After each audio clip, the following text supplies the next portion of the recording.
Hello everyone, जय हिंद, वंदे मातरम। स्वागत है आप सभी का आपके अपने चैनल मनोज सर में। मैं हूं गौरव सिंह और आपके लिए लेकर आया हूं NCERT physics class 12 chapter number 6 और इस चैप्टर का नाम है विद्युत चुंबकीय प्रेरण। और आज जो है इसमें हमारा पार्ट नंबर 6 है। पार्ट नंबर 5 तक मैंने आपको पिछले वीडियो में कराए हैं। अगर आपने वो वीडियो हमारे नहीं देखे हैं तो पहले उनको जरूर देख लें ताकि ये वीडियो आपको बिल्कुल एकदम क्लियर समझ में आए। ठीक है, तो वीडियो को शुरू करने से पहले अगर आपने हमारे चैनल मनोज सर गुरु मंत्र इंस्टीट्यूट और फिजिक्स टॉपर्स अकेडमी अभी तक सब्सक्राइब नहीं किया है तो सब्सक्राइब जरूर कर लें। आइए आज का जो है इंपॉर्टेंट टॉपिक है करते हैं शुरू, जिसका नाम है अन्योन्य प्रेरण। देखिए मैंने आपको पिछले वीडियो में जो कराया था वो स्वयं प्रेरण कराया था, यानी कि सेल्फ इंडक्शन। आज जो हम आपको कराने वाले हैं वो अन्योन्य प्रेरण यानी कि म्यूचुअल इंडक्शन कराने वाले हैं। देखिए क्या है म्यूचुअल इंडक्शन, अन्योन्य प्रेरण। देखिए यहां पर मैंने वैसे आपको पिछले वीडियो में थोड़ा सा बताया था कि दो कुंडलियों में, ठीक है, दो कुंडलियां लेते हैं हम और प्राथमिक कुंडली के धारा के मान में परिवर्तन करने से पास रखी दूसरी कुंडली में भी एक विद्युत वाहक बल उत्पन्न हो जाता है। इस घटना को ही हम अन्योन्य प्रेरण कहते हैं। किस प्रकार होता है देखिए यहां समझेंगे हम। जैसे मान लीजिए हमारे पास एक कुंडली है और इस कुंडली में हमने एक धारा नियंत्रक लगाया है, तो यह है धारा नियंत्रक और इसमें हमने एक बैटरी को लगा दिया है। ये धारा नियंत्रक है और यहां पर हमने इस सर्किट को कंप्लीट कर दिया है और इसके अति समीप यानी इसके बहुत ही नजदीक हमने एक और कुंडली ली है और इसमें हमने एक गैल्वेनोमीटर लगा दिया है जी। ठीक है दोस्तों, अब देखिए क्या है कि हम बैटरी से इस परिपथ के अंदर विद्युत धारा प्रवाहित करते हैं, ठीक है, और इस धारा नियंत्रक की सहायता से धारा के मान को परिवर्तित जैसे करेंगे, ठीक है, जैसे ही धारा के मान को परिवर्तित करेंगे हम धारा नियंत्रक की सहायता से, तो हम क्या जानते हैं इस कुंडली में चुंबकीय फ्लक्स के मान में परिवर्तन होगा, जिसके कारण पास रखी द्वितीय कुंडली में भी चुंबकीय फ्लक्स के मान में परिवर्तन होने लगेगा। और दोस्तों हम जानते हैं अगर किसी कुंडली में चुंबकीय फ्लक्स के मान में परिवर्तन होने लगता है तो उस कुंडली में एक विद्युत वाहक बल उत्पन्न हो जाता है, जिसे हम प्रेरित विद्युत वाहक बल कहते हैं। अर्थात आप देख रहे हैं कि प्राथमिक कुंडली की धारा के मान में परिवर्तन करने से द्वितीय कुंडली के फ्लक्स में भी परिवर्तन होने लगा और जैसे इसके फ्लक्स के मान में परिवर्तन होगा इस द्वितीय कुंडली में भी एक प्रेरित विद्युत वाहक बल उत्पन्न हो जाएगा। ठीक है दोस्तों, इस घटना को ही कहते हैं हम अन्योन्य प्रेरण, जिसको हम कहते हैं म्यूचुअल इंडक्शन। तो आई थिंक आपको इतना समझ में आया होगा कि किस प्रकार से पास की कुंडली में भी अन्योन्य प्रेरण आ जाता है। दोस्तों अन्योन्य प्रेरण इसको हम इसलिए कहते हैं क्योंकि हम जो चेंज कर रहे हैं धारा के मान को वो किस में कर रहे हैं, प्राथमिक कुंडली में कर रहे हैं, इसलिए इसको हम लिख देते हैं पी फॉर प्राइमरी, प्राथमिक। इसे बोलते हैं हम एस मतलब सेकेंडरी, द्वितीय कुंडली, ठीक है। और प्राथमिक कुंडली के धारा के मान परिवर्तन करने से द्वितीय कुंडली में स्वतः ही एक विद्युत वाहक बल उत्पन्न होने लगता है। दोस्तों इस घटना को ही कहते हैं हम अन्योन्य प्रेरण। आई थिंक आपको इतना समझ में आया होगा अन्योन्य प्रेरण क्या है, ठीक है, तो आप इसको लिख सकते हैं। चलिए मैं यहां पर लिख देता हूं अन्योन्य प्रेरण क्या है, आप उसको नोट कर लेना। यहां पर मैंने देखिए यहां पर अन्योन्य प्रेरण की परिभाषा मैंने यहां लिख दी है। क्या लिखा है, कुंडलियों को अति समीप रखकर किसी एक कुंडली में धारा के मान में परिवर्तन करते हैं तो दूसरी कुंडली में एक प्रेरित विद्युत वाहक बल उत्पन्न हो जाता है। इस घटना को ही अन्योन्य प्रेरण कहते हैं। यही है जो मैंने आपको समझाया था, मैंने यहां पर लिख दिया है। अब देखिए इसके बाद हम निकालते हैं अन्योन्य प्रेरण गुणांक। ठीक है, क्या निकालेंगे, जिस प्रकार से हमने पिछले वीडियो में आपको स्वयं प्रेरण कराया था, स्वयं प्रेरण के बाद हमने आपको कराया था स्वयं प्रेरण गुणांक, इसी तरीके से यहां पर भी हम अन्योन्य प्रेरण कर चुके हैं और अब हम आगे कराएंगे अन्योन्य प्रेरण गुणांक। ठीक है, तो चलिए आगे देखते हैं हम। तो देखिए अब हम शुरू करते हैं अन्योन्य प्रेरकत्व अथवा अन्योन्य प्रेरण गुणांक।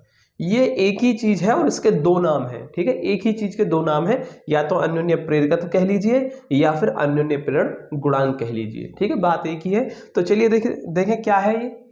देखिए मान लीजिए प्राथमिक कुंडली जो है ये, इसमें फेरों की जो संख्या है वो कितनी है, NP है, और द्वितीय कुंडली में फेरों की संख्या हमने मान ली NS, और इस कुंडली में जो धारा प्रवाहित हो रही है सपोज वो IP हो रही है और द्वितीय कुंडली में प्रवाहित धारा जो है उसको हमने क्या ले लिया है, उसको हमने ले लिया है IS।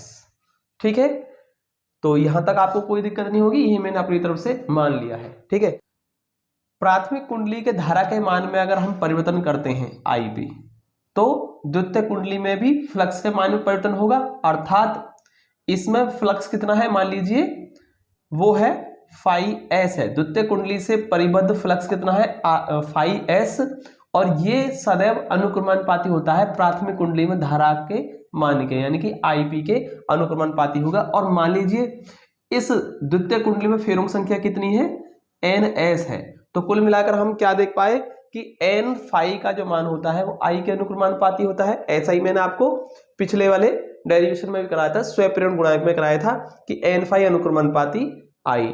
ठीक है, तो जो चुंबकीय फ्लक्स जो होता है, चुंबकीय फ्लक्स ग्रंथिकाओं की संख्या जो होती है वो सदैव धारा के अनुक्रमानुपाती होती है।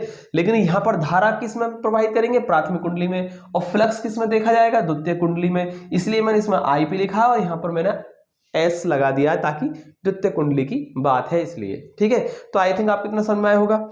अब देखिए जब यहां से हम अनुक्रमानुपाती को हटाएंगे तो NS और φS ये किसके बराबर हो जाएगा, यहां से कांस्टेंट आएगा और उस कांस्टेंट को हम क्या लेंगे, M ले लेंगे, MIP। और दोस्तों ये जो M है यही है आपका अन्योन्य प्रेरण गुणांक अथवा अन्योन्य प्रेरकत्व। तो यहां लिखेंगे हम, जहां M एक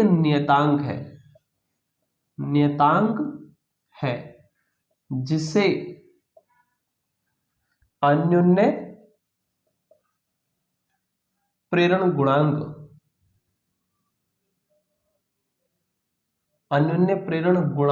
अथवा अन्योन्य प्रेरकत्व कहते हैं, अन्योन्य प्रेरकत्व कहते हैं। ठीक है, तो आई थिंक आप समझ पाए कि अन्योन्य प्रेरण गुणांक क्या होता है, ये M ही होता है। ठीक है, अब देखिए मैं अन्योन्य प्रेरण गुणांक की परिभाषा निकालना चाह रहा हूं, तो कैसे करूंगा मैं इसको, M बराबर कैसे कर लेंगे इसको, NS φS, ये जो अपॉन में आ जाएगा, IP कहां चला जाएगा, नीचे आ जाएगा। तो इस तरीके से हमने अन्योन्य प्रेरण गुणांक M का एक फॉर्मूला यहां से निकाल लिया है। ठीक है, तो आई थिंक आपको इतना समझ में आया होगा कि किस प्रकार से मैंने अन्योन्य प्रेरण गुणांक निकाल लिया।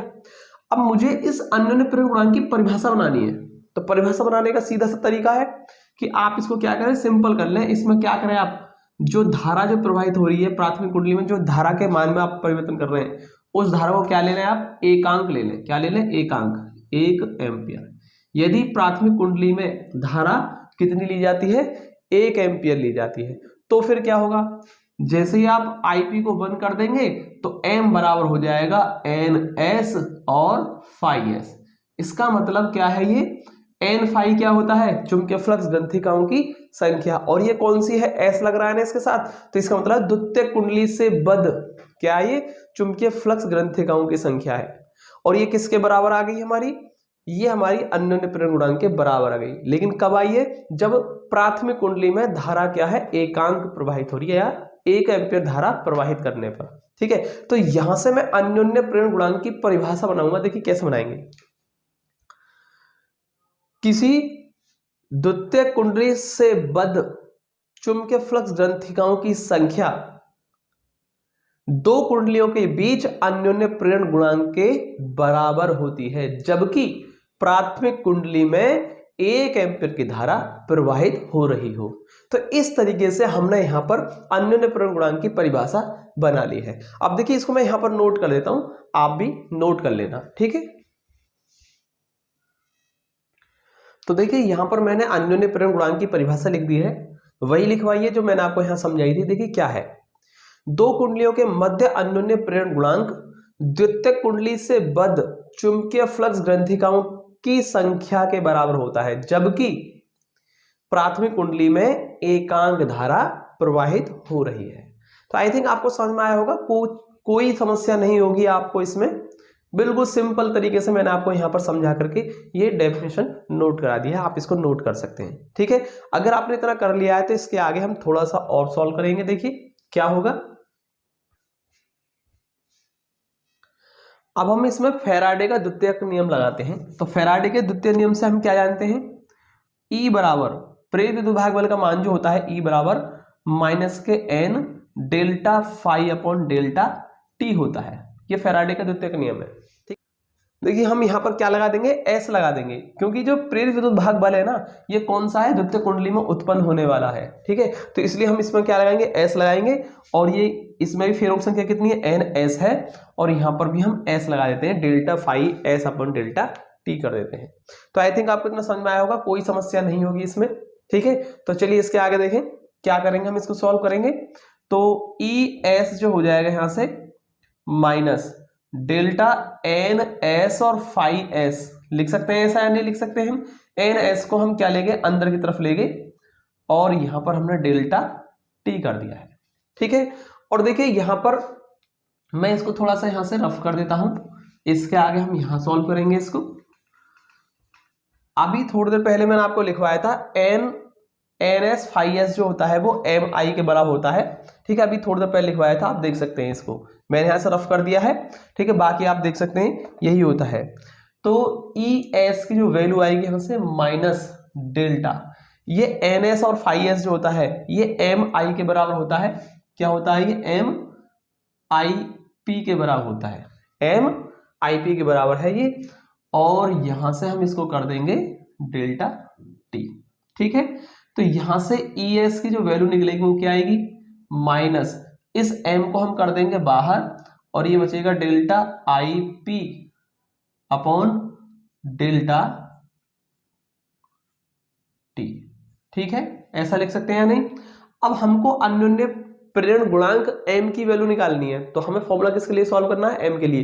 तो देखिए मैं M की वैल्यू कैसे निकालूंगा, यहां से M बराबर हो जाएगा माइनस के ES upon delta IP upon delta T।